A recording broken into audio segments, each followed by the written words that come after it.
Good afternoon, students. So, on this labor chapter has been completed. So, we shall see fill in the blanks. So, write down fill in the blanks. Fill in the blanks. That first one is division of labor leads to dash.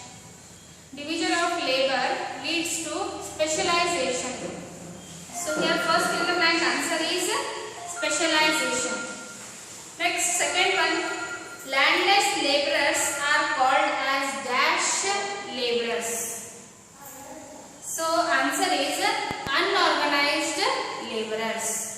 Landless laborers are called as unorganized laborers. Third one, laborers of medical institution are called as dash laborers. Laborers of medical institution are called as organized laborers. So here answer is organized. So second part, answer the following questions. So in that first one, what is division of labor? That answer is appropriately they are not given in the textbook. So I will write it and send it in your group. So now let us see the second one. What is labor with payment? So this has been dropped from your syllabus. Labor with payment and labor without payment. But still you write down the question answers because you have tried only for 3 to 4 lines. So labor with payment, page number 88. Page number 89. Page number 89, the heading is there, labor with pay. That heading, there only you have to start. The labor which gets compensation based on hours, days or months for semi-skilled or skilled work is considered as labor with pay. So that is the second one answer. Next, third one. What is labor without payment? So page number 88. Again there they have given C. Page number 88 last 2 lines. Labor without pay, that if work is done without payment either in cash or kind, then it is called as labor without pay. So that is the answer of third one. Next, fourth one. What is organized labor sector? So see here fourth one, what is organized labor sector? Page number 90. In that heading is there, laborers from organized and unorganized sector. In that first para, fourth line, laborers from organized sector in that para, fourth line, the sector which is enrolled as per the laws of the government and provided fixed wages, facilities within the framework of law is called organized sector. So that is fourth one the answer. Next, fifth one, what is unorganized labor sector? Page number 91, laborers in unorganized sector. That heading is there, no? That below that the para is there, no? From starting only you have to write. The unorganized sector of work is that sector where legal provisions do not completely govern. In this sector, the relationship between the employer and employee is not guided by any legal provisions. Up till there you can write. So this is fifth answer. Next, sixth one. What are the challenges faced by unorganized sector workers? So here last page, that is page number 92. The challenges which are faced by the laborers of unorganized sector, they are given here. See, they have given the headings: migration, social security, legal framework, child labor, physical and mental exploitation. If they ask for 2 marks, you just write down only the headings. If they ask for 3 marks, you have to mention about that. Migration you have to write and you have to put a dash and you have to explain in one line, 1 or 2 lines. See here for migration, you can write migration second line. Last word. It studies the inevitability of the people to migrate from their place living to place working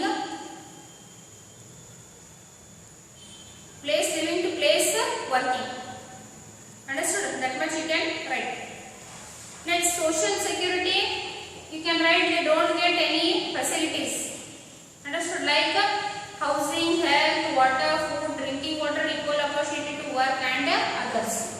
Next, in legal framework you can write legal provisions. Second line, legal provisions does not apply at all. Understood? For example, they are given there that the wages as per the Payment of Gratuity Act of 1971 is not available to the laborers in unorganized sector. Next, child labor. Children work from starting your right. Children work in the unhealthy environment. There are many semi-skilled or unskilled works. Next, physical and mental exploitation. There you can write most of the women in unorganized sector work as domestic helpers. There they have the rate of physical and mental exploitation of these women is more. That much you can write. So here third part. First one. What are the types of organized labor? Explain.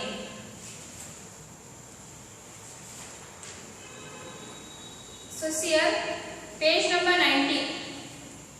Page number 90. Laborers from organized sector. That heading is there in that second para. In organized sector, institutions like school, hospital, industries, government related services, commercial banks, life insurance companies, military and others come. This sector has to take the permission of the government before it begins its functions. It is also mandatory for them to pay taxes. It is the possibility of the institution to pay special facilities and provide employment security for the workers. It is mandatory for them to provide pay on specified dates along with overtime pay whenever the workers have worked more than the stipulated time. This sector is guided by legal modalities. The relationship between employee and employer is guided by legal provisions. So much you have to write. Next, second one. Define discrimination in labor. So here, discrimination in labor, page number 88, first para. First para, second line. If differential payment is given for two people who put the same amount of time and effort, then it is called as discrimination. Though women and men engage in similar work, their compensations are not the same. In India, men are paid more for their work than women. Even though such discrimination is less in government sector, inequality is evident in the stratified work. Stratified work means in unorganized sector. You can write that much.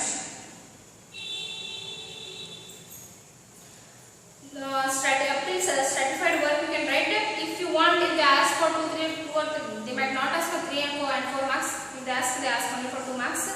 You can extend the answer. Here, after stratified work, second line.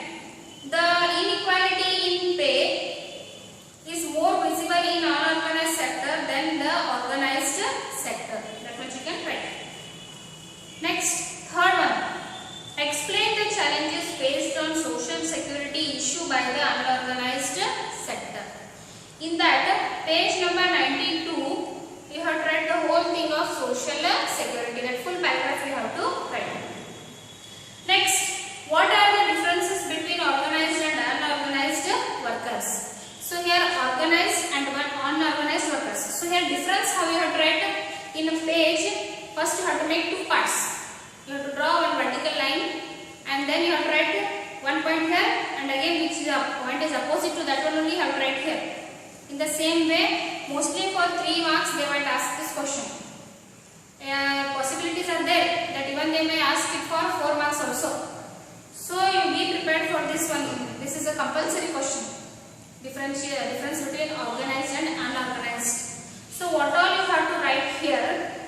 You can write any points from both the sectors. Here, there you can write they have many facilities like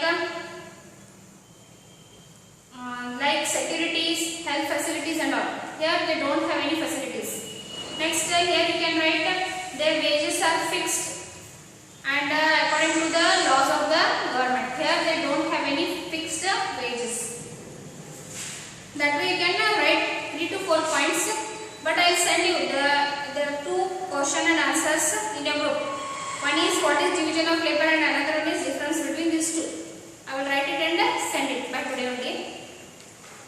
Next we shall continue with the new lesson, that is economics.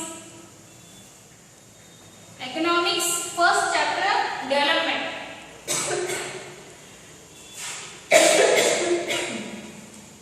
So what is economics? Economics deals with the economy of the country. Economy means what? It is production and distribution of the income. It might be regarding trade, industry and all. Understood? Production and distribution of the income regarding trade, industry and all, from where all we get the revenue or we get the money. So what is in that economics? First lesson, that is development. So what is development? Development means what? See, if anything is there in the country, and so you can see before independence our country was very rich, but when the Britishers they came to India, they looted our country, they took all the wealth from India to their countries, and India became a poor country. So after independence, India was a poor country. So now it is developing. Why we use this word development or developing? Because the economic conditions of the country earlier they were less. The economy of the country it was less, means the country was poor, and now it has been developed. Means the economic condition is developed. It is improving. How we come to know the economic conditions of the country? So see here, the people living in the country, when they don't get any facilities, like it might be drinking water, housing facilities, proper roads are not there, proper facilities are not available to the people, at that time we say that that country is not at all developed. If all the facilities are given, or the people they get all the facilities like clean water to drink, houses to live, our roads are there, understood, transportation system is very good, communication system is very good, understood, unemployment problem is being solved, poverty is not there in that country, then we say that country as a developed country. So India is a country which is still developing. So see here, development. So every one of us continuously strives to achieve progress in our life. We wish to achieve our aims and satisfy our wants on a much larger scale than before. So see here, whatever we want, our wants what happened, they go on increasing. For you can take for an example of a mobile phone. Understood? A phone. What we do? We use a phone. Next, when we want to buy the phone, we don't see the phone which has less features than which we are using now. We don't like to purchase the phone which has less features. We want still of more GB. It should have more good features. Understood? It should be very stylish to look. It should be of a good brand and all. So here, what happens? We try to choose a thing which is more better than which we are using now. So here, whatever our wants are there, whatever our wishes are there, to satisfy those all wishes, what we do? We try to improve our economic condition first. So that is only a kind of development. Understood? So see here, in the same manner, an economy also continuously attempts to progress, providing for more and more quantities of goods and services to the people and improving their well-being. So see here, what our country does? What our government does? It tries to satisfy the needs of the people. Understood? So you might be knowing, the poor people earlier they did not have houses to live. They lived on the footpaths, bus stands and all. They took shelter in temples and all. But now the government what it has done, from nearly 10 to 12 years we can see.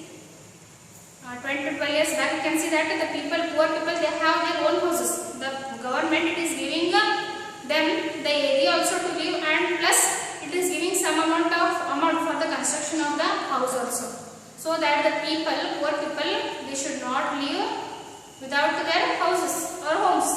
So here the government is trying trying its best to improve the condition or the well-being of the people. It is trying again to satisfy our needs. Understood? It is trying to give us more better things. Like you can take an example of goods and services. Now online facilities are available to all the things, whatever it might be purchasing, it might be booking any tickets and all. By that what happens? Sitting here only you can purchase anything. You can book your tickets wherever you want to go. So here it is trying to do more good to the people. It is trying to satisfy our needs. So the process of enhancing society's capacity to satisfy its needs on a larger scale is referred to as development. Economic development refers to increase in a country's capacity to serve the economic interest of its citizens and overcoming economic problems such as poverty, unemployment, inequality, inflation, etc. Understood? So here the government, what it is doing?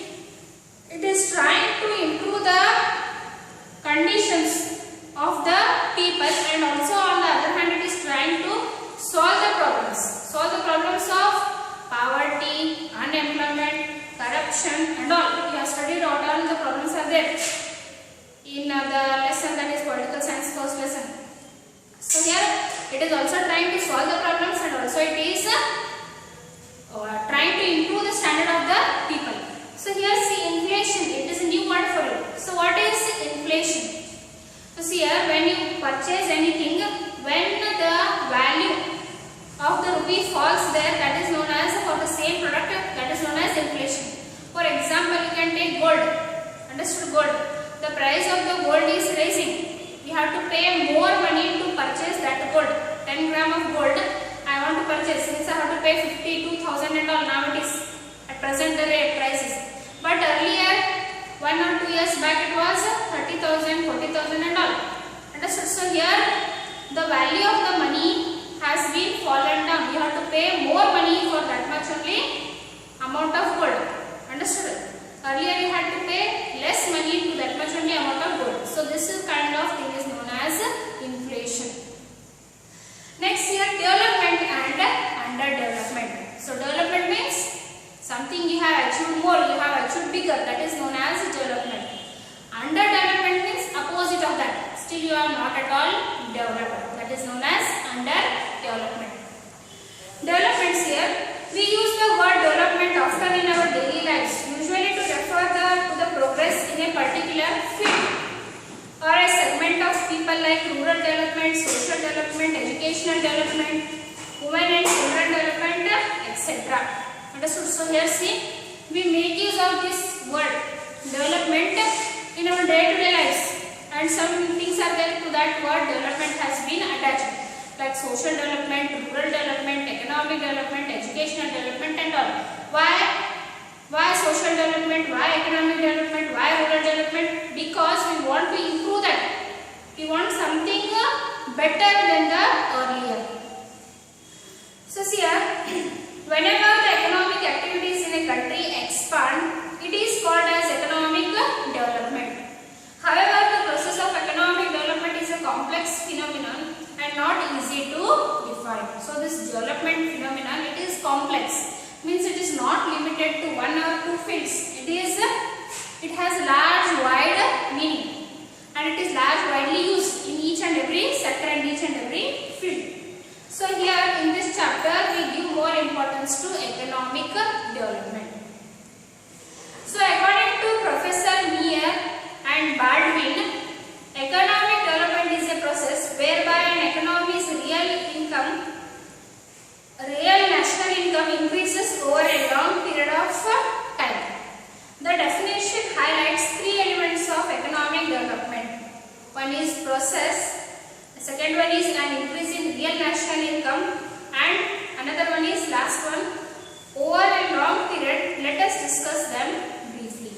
So see, according to these 2 professors, these 2 economists, Professor Meyer and Baldwin, what they say, economy of the country, it should not be limited to 1 or 2 years.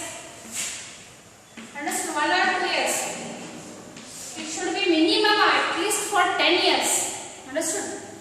10 years economy goes on increasing, at that time what we say? The economy of this country has been developed. If 1 or 2 the economy is very good and after 2 years again it goes below. Understood? Economic condition of the country goes below. We don't say that that country is economically developed. It should be minimum at least for 10 or more than 10 years. Understood? So here it is a real national income of the country. Real national income means what? What is the income of the country? When more number of goods and services are produced in the country, when more manufacturing is done in the country, when that consumption of the goods and services is more in the country, at that time we say that as our real national income. So here it is divided into 3 parts. One is process, another one is increase in real national income, and last one is it should be for a long period. Understood? The income of the country should be for a long period of time. So here we shall discuss it in brief. So first one is process. The term process here refers to the operation of the forces that bring about changes in supply of factors of production and in the structure of demand for the products. So see here, whatever our demands are there regarding any products, if any product has been manufactured and our demands means, now we can set you an example of phone only. Now again you can take the example of the same thing, mobile phones. Earlier phones were there, small phones were there which had buttons and all with very small screen. Understood? But now very few people are there who make use of those phones. Very few people, countable people. Understood? Everyone likes to take these Android phones only, smartphones only. Understood? Why? Our needs, because it has very good features, it is very attractive and we are attracted to such phones. So here see, in the same way, the demands for these phones has been increased more than the demands of those phones. Understood? Now those phones are almost disappearing. Understood? Why it happens? Because we want that kind of things. Understood? So those things when we are getting, the manufacturing, automatically the manufacturing of those goods will be decreased. So here, the term process here refers to the operation of the forces that brings about changes in supply of factors of production and in the structure of demand for the products. Understood? When the demand for that product increases, when the demand increases, automatically what happens? Manufacture also increases. When manufacture increases, demand increases, consumption also increases. Marketing, consumption, there is more value or more demand for those all things. So see here, changes in factor supply takes place due to discovery of additional resources, education and skill development, capital accumulation, population growth, adoption of better techniques of production, etc. Demand for products changes due to change in size and consumption, composition of population. So see here, the demand for that products is on the other hand. Whatever things are available to us, we want more that things. When the demand increases, the product should be of a good quality. Understood? The product should be of good quality. Understood? Next, again, their population should be more. The people who buy those things, they should be more in number. Understood? If 10 people are there, they buy 10 phones. At that time, what happens? The sale will be only 10. It will be not more. If 100 people are there more sale will be. So here, more population should be there. Next, capital accumulation. Capital accumulation means whenever you start a business or anything, you have to invest first, and then you will get the profit for that. Understood? Simply investing and sitting is not important. You have to work hard for that. You have to bring something new in that. When the new are there, something new thing is there in that, if changes are there in that, at that time what will happen? The people automatically they will like that product, and more sale, more demand will be there for that product. So here capital accumulation means investment, and here better techniques. Better techniques means earlier whatever techniques you used, there should be more better techniques than that. You might take any electronic things, your laptops, your mobile phones, your washing machines, fridge, your microwaves, whatever things things you use in a house and all, what happens for that? Earlier how they were and now how they are. Understood? You can take example of a television TV also. Earlier TVs were there which were 1 or 2 foot backside, so much long it would be. But now you can fix it to the wall. Understood? So here more features, improved features should be there in the things which we are using. At that time automatically what happens? When the demands of the people are satisfied, automatically there will be more consumption of such products. So when such products are being manufactured, when you have proper skill. Understood? If any illiterate person is asked to do anything, he doesn't do that. Understood? His mind should be trained in that. He should be skilled person. At that time only he will be able to find new things. So this is about the process. So see here, demand for products change due to the change in size and composition of population, level and distribution of income, taste, etc. These changes contribute to an increase in national income. Understood? So whenever there is more production, whenever there is more consumption, automatically there is increase in the economy of the country. How? What is the relation between production, consumption, manufacturing and all, and how it is related to the economy of the country? See here, whenever any things are manufactured, at that time the government charges taxes for those particular goods. Understood? When we have to pay taxes to the government, automatically what will happen? The government gets taxes from all these things. When it gets taxes, when it gets revenues, at that time automatically the development of the country will be increased. What does the government do of those taxes? It spends on the people of that country only. It spends that money on the development of that country only. So here one thing is related to the other thing. So you have to understand very properly first. So this much is about the process. Next, second one is real national income. So see here, national income is the total value of all goods and services produced in a year in a country during 1 year. So this question they have asked many times in multiple choice and for 1 mark.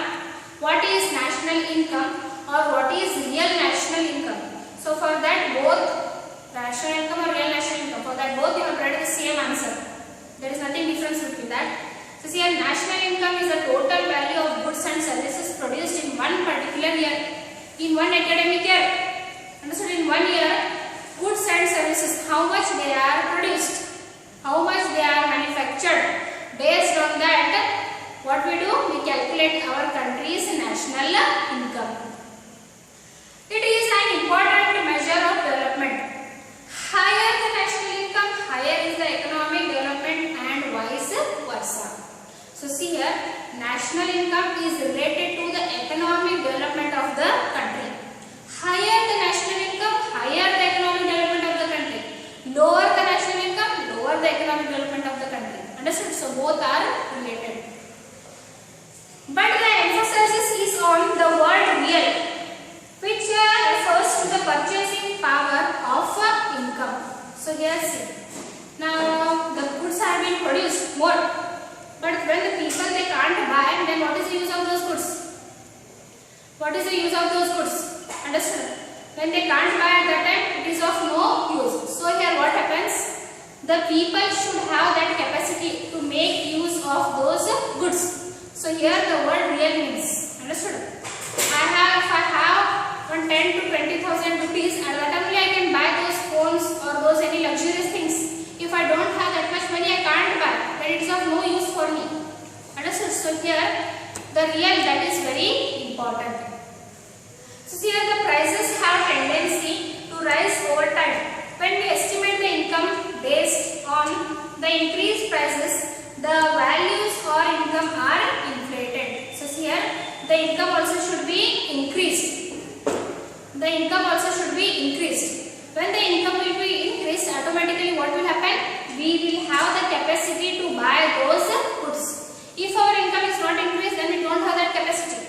When we don't buy those capacity, again there will be less national income. So see here, we should remove the increased price effect to arrive to the real increase in income. This price adjusted income reflects the true purchasing power of income. This this emphasizes the importance of maintaining price stability in promoting development. So here, if anything is there, I am purchasing it for 100 rupees. After 1 or 2 years, again the price is increased. Understood? It should be increased till how much? Till 350 or 400 means again I will be able to buy that thing. If suddenly from 300 to 1000 rupees, if it is increased in 1 year, then I will be not able to buy that thing. I will search for any alternative method. Why? Because I don't have that much money. My income is less. So here the price adjustment based on the income is very necessary. When there is adjustment in the price and the income, at that time only what will happen? There will be real raise in the national income. So I think you have understood about this real national income. So in next video, I tell you about law